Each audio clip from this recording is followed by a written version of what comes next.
Buonasera coach, intanto complimenti per la vittoria, prime impressioni a caldo?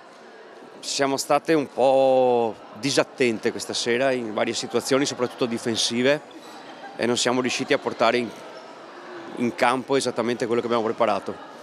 Mi dispiace perché abbiamo giocato sotto quello che è il nostro livello abituale e decisamente sottotono.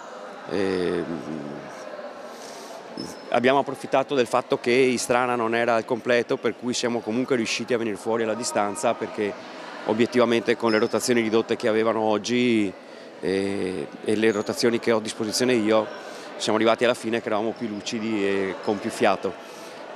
Però siamo stati abbastanza superficiali oggi nelle nostre situazioni.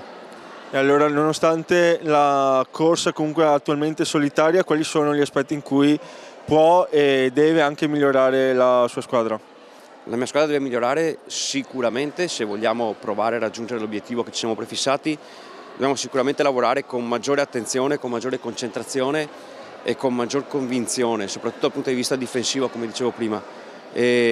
Spesso abbiamo giocato con poca energia e con idee abbastanza confuse. Noi dobbiamo migliorare sull'aspetto della determinazione, del lavoro intenso e delle rotazioni difensive strutturate in maniera perfetta.